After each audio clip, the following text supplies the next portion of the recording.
আসসালামু আলাইকুম। আমি ডাক্তার শাহনেওয়াজ সিরাজ মামুন, হৃদরোগ বিশেষজ্ঞ হিসেবে ফেনীতে কর্মরত আছি। আজকে আমরা কথা বলবো হাইপারটেনশন অর্থাৎ ব্লাড প্রেশার নিয়ে। ব্লাড প্রেশার মূলত একটি মরণঘাতী ব্যাধি বলবো আমরা।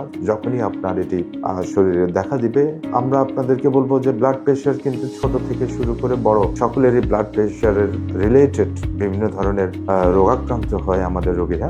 এর মধ্যে যেমন আমাদের অনেক রোগী হার্ট অ্যাটাক নিয়ে আসছেন, তার দেখা যাচ্ছে ব্লাড প্রেশার অনেক বেশি। স্ট্রোক নিয়ে আসছেন, যে প্যারালাইসিস হয়ে যাচ্ছে, সেই রোগীগুলোকে আমরা দেখি বেশিরভাগ ক্ষেত্রে তাদের প্রেশার অনেক বেশি থাকে। তারা হয়তো নিয়মিত ওষুধ খাননি, দেন হচ্ছে স্ট্রোক রিলেটেড তার চোখ চলে যাচ্ছে, তার কিডনি চলে যাচ্ছে। এই ধরনের নানান কমপ্লিকেশন স্ট্রোক আমাদের হাই প্রেশার বা ব্লাড প্রেশার রিলেটেড হচ্ছে।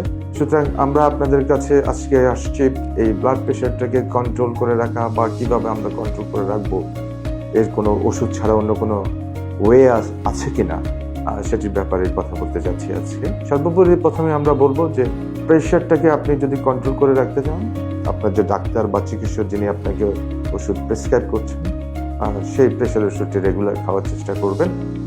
আর আপনি এর থেকে মুক্ত থাকতে হলে কিছু জিনিস আপনাকে অ্যাভয়েড করতে হবে। স্পেশালি আমাদের ফেনী, নোয়াখালী এই অঞ্চলের মানুষ যারা রয়েছেন, তারা সকলে আমরা মোটামুটি কম বেশি জানি যে এই অঞ্চলের লোকজন সাদা ভাত যখন খান তারা প্রচুর লবণ খান।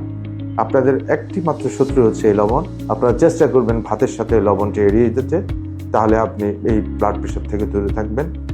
দেন আপনাকে আমরা বলবো যে আপনি সপ্তাহে 5 দিন 30 মিনিট করে হাঁটবেন। হাঁটলে আপনার এই প্রেশার কন্ট্রোল থাকবে। আপনি আপনার অন্তত বছরে 2 বার অন্তত আপনি ফাস্টিং লিপিড প্রোফাইল বা কোলেস্টেরলের লেভেল আপনি চেক করে নেবেন। সেটাকে যদি কন্ট্রোল রাখেন, আপনার ব্লাড প্রেশার কন্ট্রোল থাকবে। সুতরাং আপনার প্রেশার কন্ট্রোল থাকা মানেই আপনার ব্রেইন, আপনার চোখ, আপনার হার্ট, আপনার কিডনি, এই বেসিক যে অর্গানগুলো রয়েছে সেগুলোকে আপনি বাঁচিয়ে ফেললেন।